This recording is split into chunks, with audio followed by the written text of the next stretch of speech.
आपल्याला सगळ्यांना माहीत आहे की जळगाव जिल्ह्यामध्ये 7 मे रोजी रामदेववाडी येथे गंभीर अपघात झाला। हा अपघात गाड्यांच्या शर्यतीमध्ये म्हणजे हिट अँड रन या प्रकारातून काही धनदांडग्यांच्या मुलांनी केला आणि या अपघातामध्ये एकाच कुटुंबातील 2 लहान मुलं, एक महिला आणि त्यांचा भाचा असा चौघांचा मृत्यू अत्यंत गंभीर स्वरूपात झाला।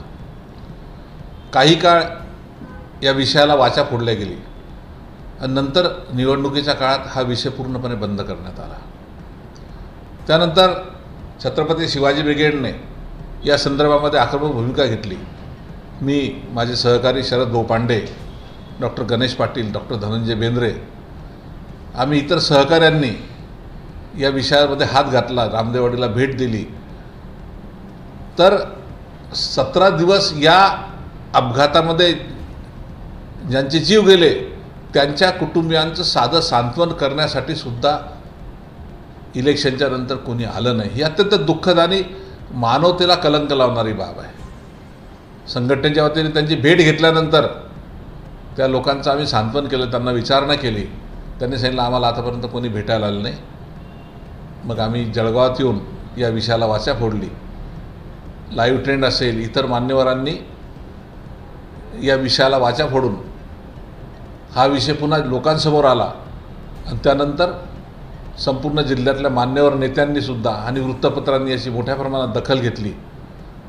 या संदर्भामध्ये छत्रपती शिवाजी ब्रिगेडने प्रत्येकाला 25 लाख रुपये मिळालेच पाहिजे अशी मागणी केली।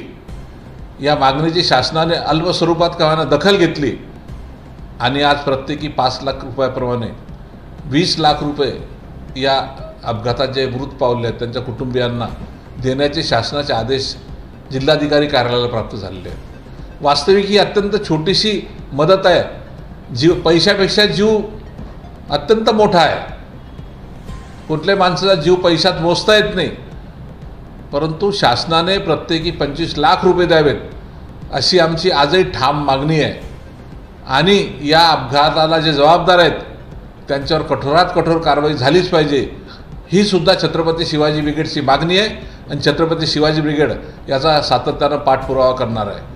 कारण ज्या बंजारा समाजातल्या या कुटुंबावर हा अत्यंत दुर्दैवी प्रसंग घडलेला आहे ते अत्यंत गरीब आणि मोलमजुरी करणारे लोक आहे आणि अशांच्या पाठीमागे छत्रपती शिवाजी ब्रिगेडने ठामपणे उभं राहायचा निर्णय घेतलेला आहे आणि त्यातूनच शासनाने काही मान्यवर मंडळींनी सदर ही घटना आपल्या रामदेववाडी येथील 7 तारखेची घटना घडलेली होती। ही एकदमच फार दुर्दैवी घटना होती आणि मी फिर्यादी राजेश चव्हाण, माझीच बहीण वचिला सरदार चव्हाण हे अपघातामध्ये देवाज्ञान झालेले होते।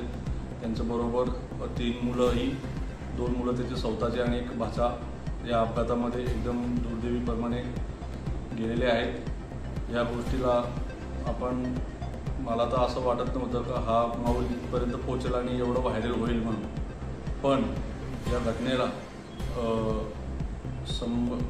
शिवाजी ब्रिगेड असेच आमचे अशोक दादा शिंदे यांनी या घटनेला वाटचाल फोडली आणि या घटनेत सहभाग झाले आणि या घटनेमध्ये त्यांनी ऑनलाईन सारखे काही सोशल मीडियावरती त्यांचे स्वतःहून बोलायचे व्हिडिओ वगैरे व्हायरल केले। तेव्हा पत्रकार परिषद व बाकीचे लोक या गोष्टीमध्ये आले, सहभाग घेतले। यांच्या सगळ्यांचा सहभाग मी मनोगत आणि आभार व्यक्त करतो। त्याच या गोष्टीला मेन म्हणजे आमचे दादा अशोक शिंदे यांची पुरेपूर मदत आम्हाला मिळालेली आहे आणि जी पुढची जी काही लाभ होते मुख्यमंत्री शायदाकडून यांनी पण आज आम्हाला त्यांनी स्वतःहून कलेक्टर ऑफिसला बोलून त्यांनी तिथं आमची 2 मिनिटाची ती चर्चा केली त्यांनी या संदर्भात। यांचं मी अशोक दादांचा आभार व्यक्त करतो।